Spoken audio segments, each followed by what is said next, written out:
I do a certification course, which is it's the same as my Phase 4 advanced study course, and I go into a lot of detail about the brain. So I kind of cover it broadly here, and then I'm actually going to be having some online courses that I release at by the beginning of September that will have some more detail, similar to what we did at the retreat this weekend.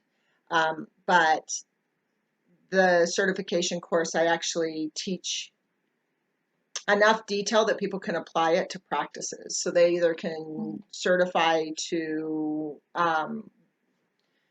most people certify to amplify the field they're already in. Right. So I have people in psychology that certify. I have people working with addiction that certify. And so some of them just get the certification behind what they're doing to kind of explain why it works. It's the mechanics of why it works. And then some other people I've actually written some programs for that they use. And so the certification is about understanding it at a level that you can apply it in a practice, in a field.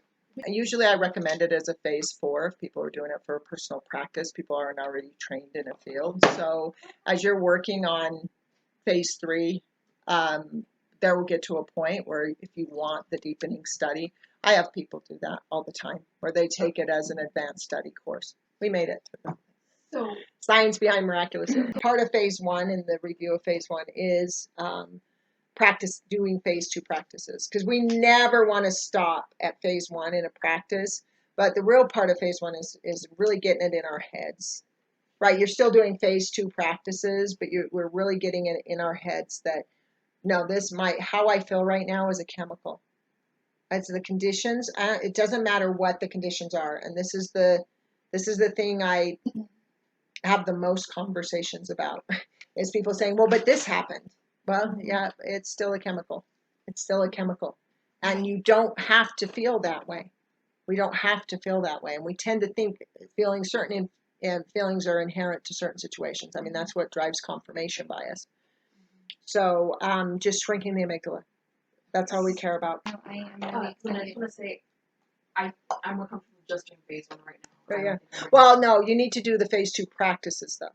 Part of because if you just do Phase 1, you're doing what you've done your whole life. So, because even in mythology, you're doing a Phase 3 practice. So stay in Phase 1, and I'm working on understanding that how I'm feeling is a byproduct of chemical. You want to stay in that, but make sure you still keep doing your other practice. The most important thing is Phase 2. So if you try to do a Phase 2 practice and can't, laughing, another one I have is like putting on music that makes you want to dance and sing.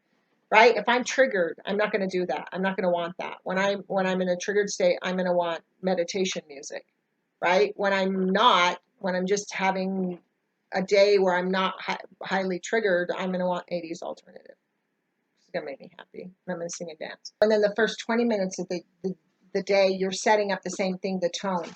And if you're not triggering the insula, you're not going to be motivated. So motivation comes from the insula. And your willpower and everything is going to come by triggering that prefrontal cortex and insula, which we will get to. So I advance the practices. For right now, I tell people do Phase 2, but really a Phase 3 practice right before we go to sleep is the best. So what's happening with the hippocampus? So what our hippocampus, of course, its job is to assign memories, right? So if you start thinking insula versus amygdala and the storing of information. So if you're going to sleep in a triggered state, ruminating, wheels turning, monkey mind, your brain is saying, oh, I was being chased by a tiger all day. So it's filing everything to the amygdala. Threat, threat, threat, threat, threat, threat. And that's why we have nightmares and all of that, because the brain feels like it was under threat all day. If in the last 20 minutes before we go to sleep, we convince the brain that we are safe and well, and not only that, but take it to the level of centered, we're actually growing the insula on the right side of the brain, which shrinks the amygdala further and eventually stops it firing, which is where we move out of a primal state. As we advance the practices, there's a lot in the next level, what we do after we get out of these states of just triggering the prefrontal cortex.